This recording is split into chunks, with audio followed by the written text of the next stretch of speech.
obediência parcial. Vamos repetir isso? Diga, obediência parcial. Então, o que é obediência parcial? Obediência parcial, claro, é isso. Você sabe o que é. É você não obedecer integralmente uma ordem, um mandamento. E sabe, e a obediência parcial, ela é muito perigosa. Sabe por quê? Porque ela tem aparência de obediência. Mas não é obediência. Mas não é. Ela parece. Tem jeito, tem forma. Você diz, não, eu dei meu melhor. Eu fiz o que pude.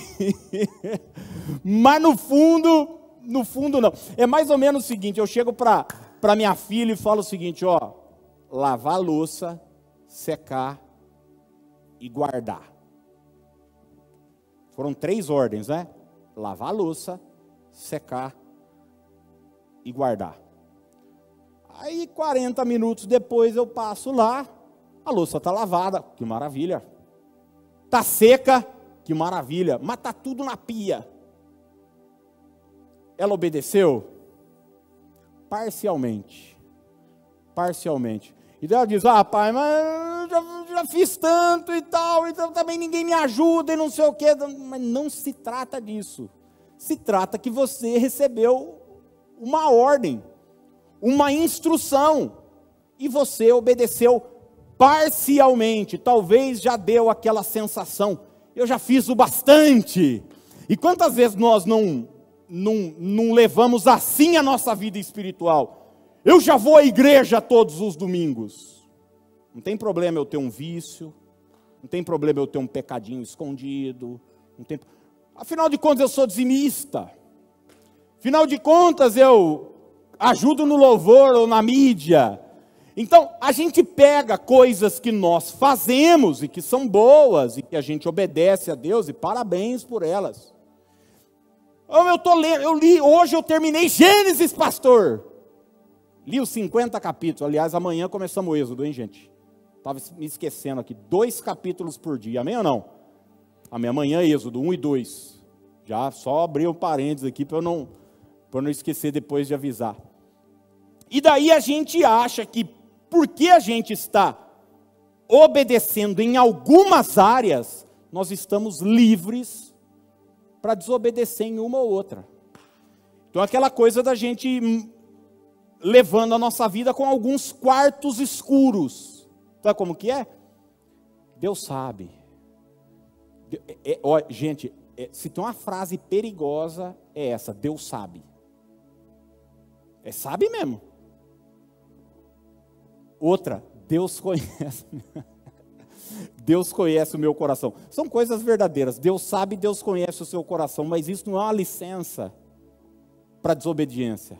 Isso não é uma licença para você transgredir mandamentos de Deus. E Saul era espertão. Ele recebia uma ordem de Deus e ele selecionava o que ele achava interessante obedecer, e tinha algumas coisas que ele pensava que ele tinha talvez uma ideia até melhor do que a de Deus. Ele dizia, não, isso aqui Deus vai entender, afinal de contas eu fiz tudo isso aqui, ó. Lavei, sequei. Mas não guardei, mas eu não guardei porque eu estava cansado, eu não guardei porque meus irmãos não me ajudaram, eu não guardei porque já estava tarde, porque ia começar o... Olha só o que 1 Samuel, se você quiser abrir aí, 1 Samuel 15, nos diz, isso é um texto clássico da vida de Saul, na verdade é quando Deus rompe com ele, definitivamente. É um texto difícil da gente entender, principalmente pelo contexto histórico, né? Você não pode tentar ler um texto de 3.000 anos, 4.000 anos, com a cabeça do século 21. Esse povo vivia em guerra, esse povo que era bárbaro, gente. Essa coisa aqui era guerra, e é o seguinte, se você não matasse o outro matava você. Então não tinha essa coisa romântica de hoje, e tal. Enfim, 1 Samuel 15, 2 e 3. Assim diz o Senhor dos Exércitos, ordem de Deus: castigarei Amaleque pelo que fez a Israel, ter se oposto a Israel no caminho, quando este subia do Egito. Quer dizer, os amalequitas guerrearam contra Israel no deserto. Você lembra disso? Êxodo capítulo 17. Vai, pois, agora, e fere Amaleque e destrói totalmente. Repita essa palavra comigo, diga totalmente.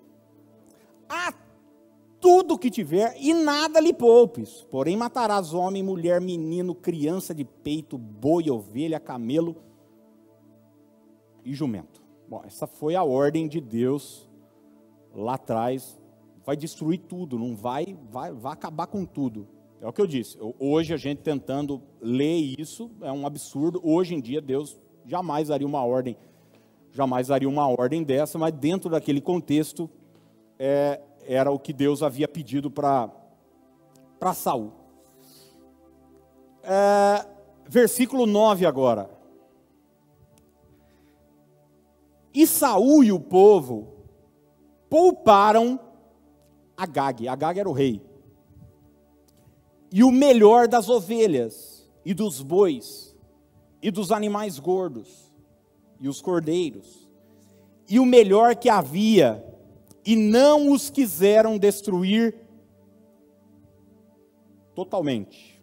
Isso aqui era grana, viu, gente? Animais, era dinheiro, Deus mandou matar, se preservaram.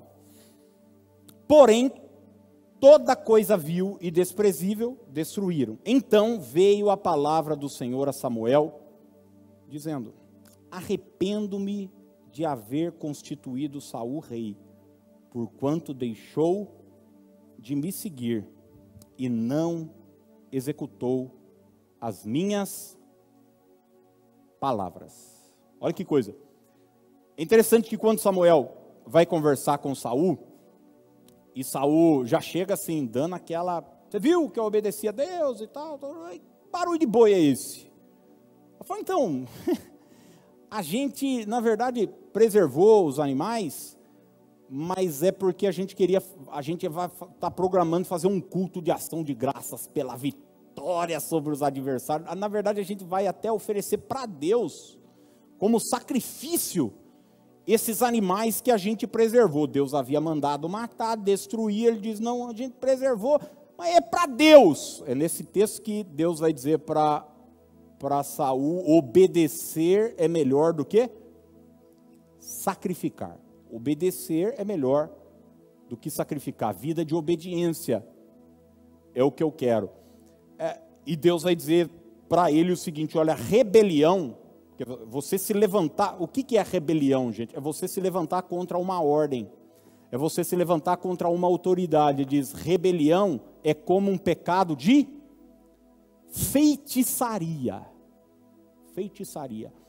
E sabe, a obediência parcial tem destruído muitos de nós cristãos, que estamos levando a vida achando que está tudo certo, porque a gente tem algumas áreas da nossa vida que a gente está resolvido e tal, e a gente está ignorando outras. Mas eu quero deixar essa frase com você: obediência parcial é desobediência. Vamos repetir isso juntos? Diga, obediência parcial é desobediência. Diga aí para o seu vizinho, diga, é desobediência, meu irmão. É desobediência. É desobediência. Então, precisa haver em nós essa disposição. Falar, cara, eu vou obedecer a Deus integralmente. Eu não vou deixar nada de fora. O que é que Deus tem o melhor para mim? Sim ou não, gente? Quem sabe que a vontade de Deus é boa, agradável e perfeita? E quem sabe que muitas vezes Deus vai pedir para a gente coisas difíceis, duras, coisas que vão doer na nossa carne, renúncias que a gente vai precisar fazer, abrir mão, coisa que a gente quer, coisa que a gente gosta, coisa que a gente ama, coisa que a gente pensa, coisa que a gente acha que tem uma ideia melhor do que a de Deus, e Ele vai chegar para a gente e dizer, não, Senhor, eu quero isso. Deus disse para Abraão, entrega seu filho no altar. Você vai ver que Abraão, cara, se tem uma coisa que Abraão é obediente. Ele tem coisas na vida dele, como a fé, que são admiráveis, mas a obediência de Abraão é algo absurdo.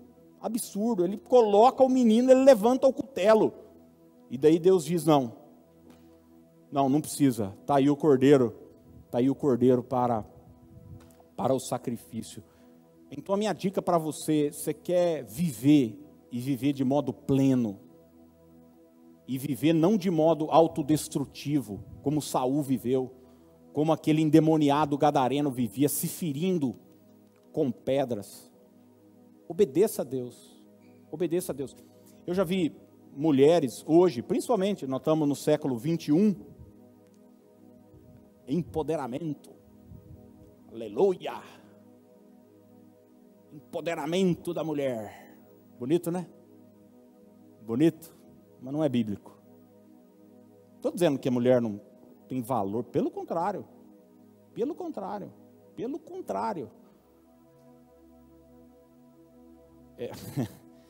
É assim, usa até a figura, o homem é a cabeça, a mulher é o pescoço.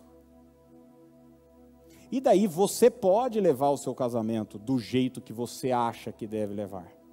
Você pode. Deus estabeleceu um princípio, como é que deve ser a criação dos filhos. Deus estabeleceu um princípio, qual é o papel do homem, qual é o papel da mulher, porque Deus sabe como o homem funciona e como a mulher funciona, sim ou não? Agora, a cultura de hoje tem uma outra ideia, tem uma outra, faz milhares e milhares de anos que Deus estabeleceu um princípio, mas diz não. E daí às vezes a gente vive uma dor numa área da vida. E basta uma área da nossa vida estar desequilibrada e todas as outras começam a ser afetadas. Isso serve para o nosso casamento, isso serve para a maneira como a gente lida com o dinheiro, isso serve para pecados ocultos, que a gente vai achando, não, isso aqui não tem problema, está dentro da minha administração. Eu não estou ferindo ninguém. Eu não estou, está administrável a coisa, e daí o cara mantém um vício oculto, com pornografia, com coisas erradas, e Deus falando, cara, conserta, arruma, ajusta, está destruindo você, está destruindo sua mente, isso está destruindo o seu coração, está trazendo culpa para você, isso vai acabar com você. Mas eu vou na igreja. Eu sou fiel nas ofertas, pastor. Não, mas não é disso que se trata. Deus, ele começa em alguns momentos a corrigir detalhes da nossa vida que a gente às vezes ignora. Obediência parcial é desobediência. O projeto de Deus para a sua vida, sabe qual que é, moço e moça? Te fazer como Jesus de Nazaré. Será que a gente tem um caminho longo pela frente, não? Te fazer como Jesus de Nazaré, o que a Bíblia chama de estatura de varão perfeito. Perfeito, é o seu chamado, o seu projeto de Deus para mim e para você. Eu termino lendo Deuteronômio capítulo 28, por favor. Deuteronômio capítulo 28. Verso 1, diz assim: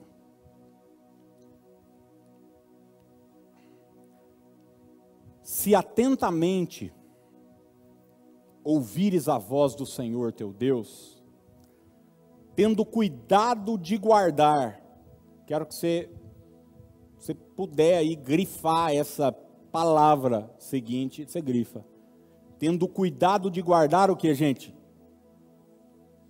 Todos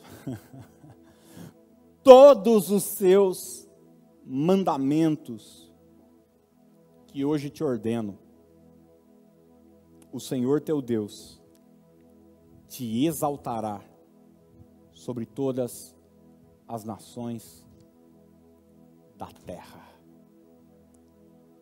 Todos os seus mandamentos.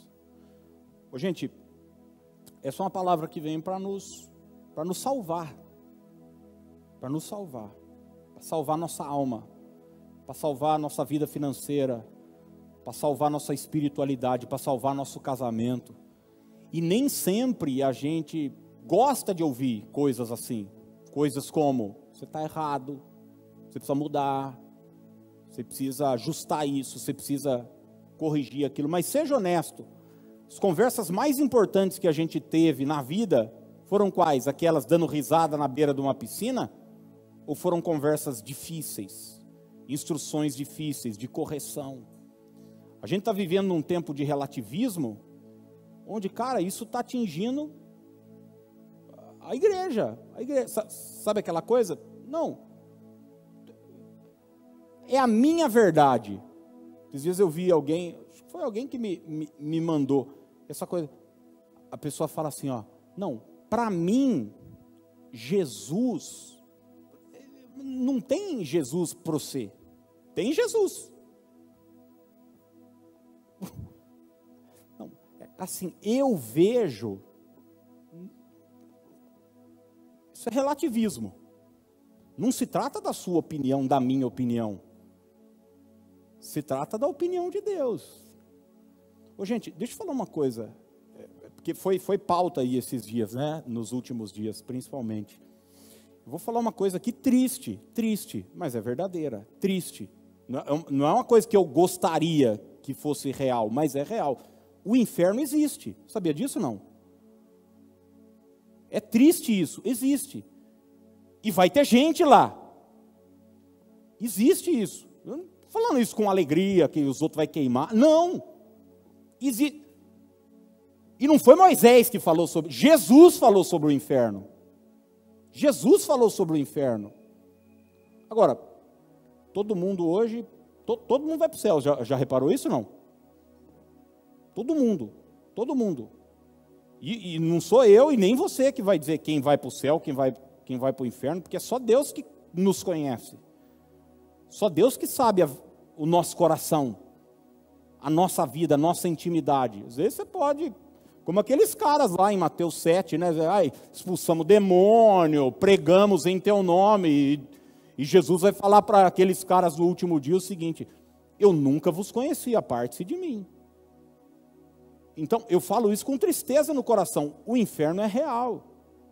Existe. E nós não podemos levar a nossa vida na flauta, brincando como Saul brincou, achando que está tudo certo. Gente, talvez hoje em Israel era para ter uma bandeira, e aquela estrela que a gente vê lá, não era para ser estrela de Davi, era para ser estrela de Saul. Ele foi o primeiro rei de Israel. Deus foi lá, botou ele, essa conversa de que Saul foi escolha dos homens e Davi foi escolha de Deus. Leia a Bíblia e depois a gente conversa. Não caia no que os outros falam, não. Deus foi lá e falou para Samuel: vai lá na casa de fulano de tal e escolhe Saul, ele vai ser rei e tal. E Deus mudou o coração dele, encheu ele do Espírito Santo, ele começou a profetizar. Só que o cara se perdeu, velho. Só que o cara começou a achar que ele tinha alguns direitos, ele podia algumas coisas, que ele tinha ideias melhores do que Deus, de que ele nunca era responsável por nada, de que os outros eram sempre culpados. E daí ele termina se matando, tirando a própria vida. Então, hoje, nesse domingo, eu trago para a gente hoje uma palavra de alerta, para que a gente, em nome de Jesus, corrija a rota. Então, em primeiro lugar, cara, errou, pecou, e olha, todos pecaram.